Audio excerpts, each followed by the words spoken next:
Hi everyone, welcome to part 2. Okay, Fischer has just played bishop takes f6. So now comes bishop takes a8 and d5. And at this point Fischer writes, so far, so forced.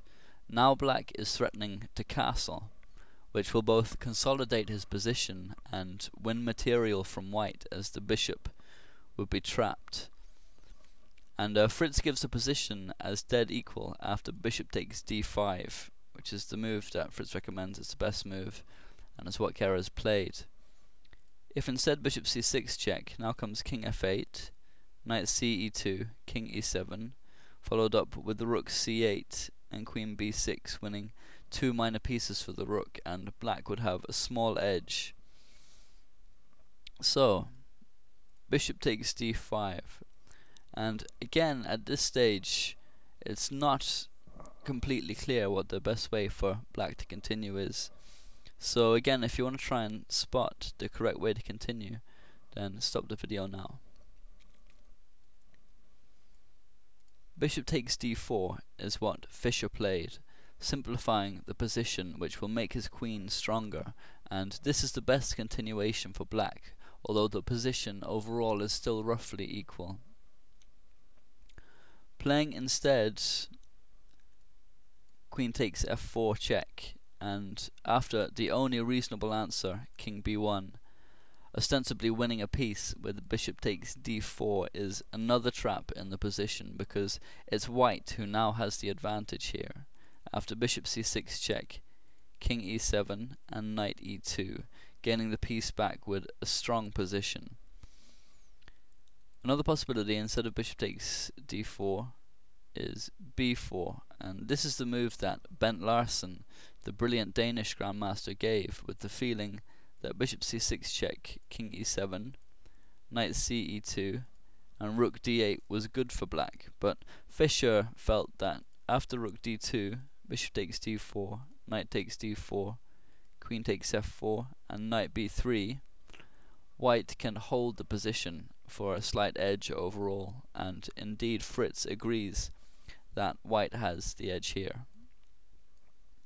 Another possibility which you might have considered is e takes d5, but again white is better here.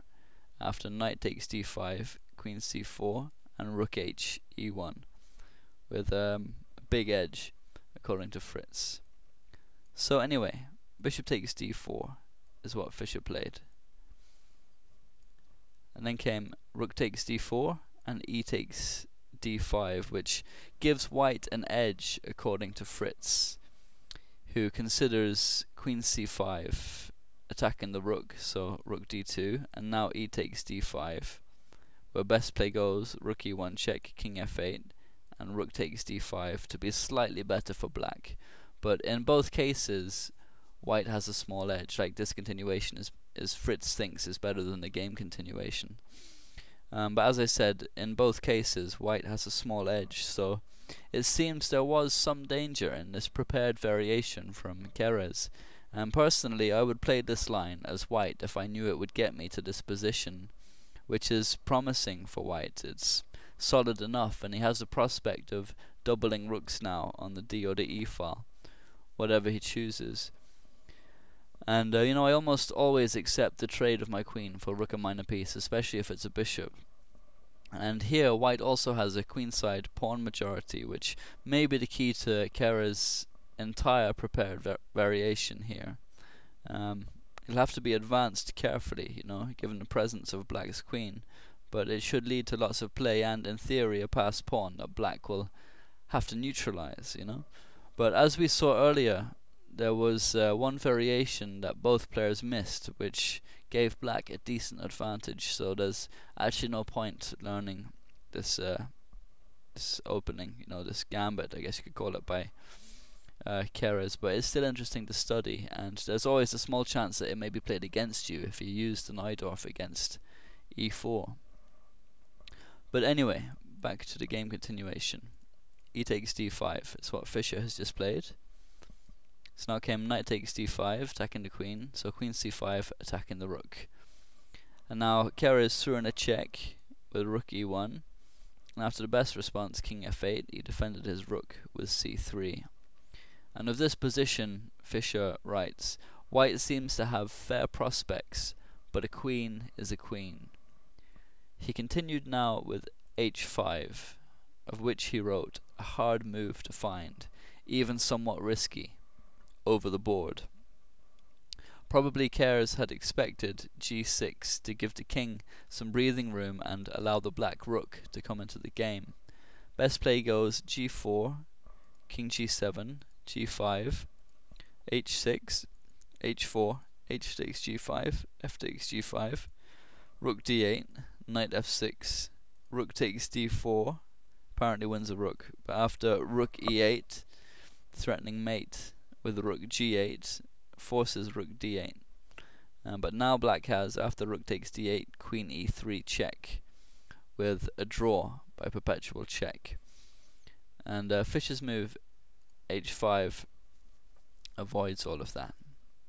And Keres played f5, which is meant to hinder g6 from black. And one of the advantages of this cook from Keres is that the rook on h8 has been totally uninvolved in the game up until this point. And Kotov, who's another Soviet grandmaster who analyzed the game, here gave, instead of f5, knight b4, threatening both rook d8 mate and the pawn on a6, but Fischer points out that this can be refuted with g6.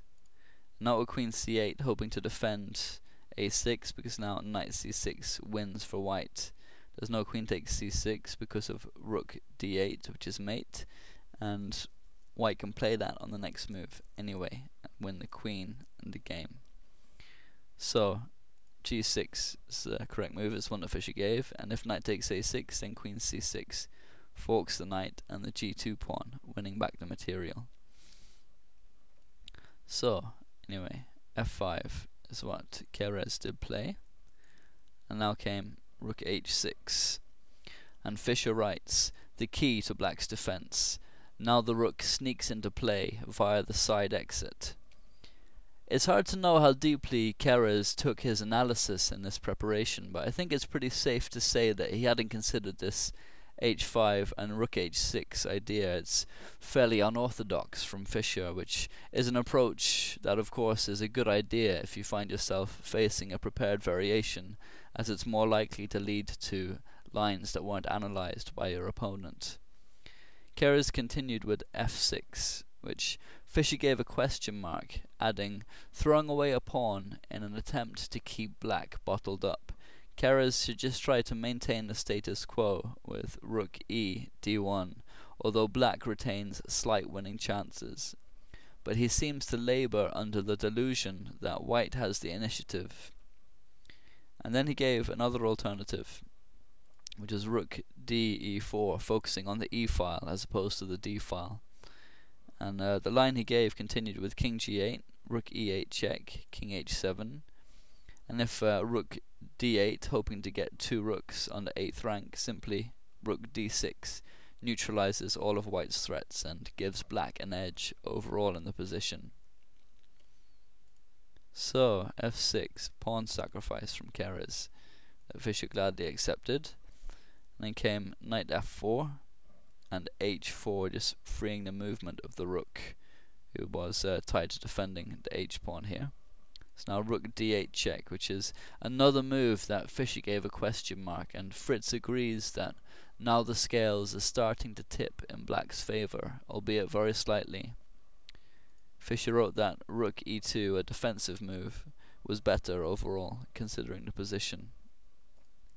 So rook d8 check, king g7, and now black does have an edge overall, and even more so after Keres played rook e8, presumably determined to get some kind of attack going, but it's definitely not the most prudent course of action. Perhaps he was losing his objectivity because his preparation was going awry. Okay, that's the end of part 2.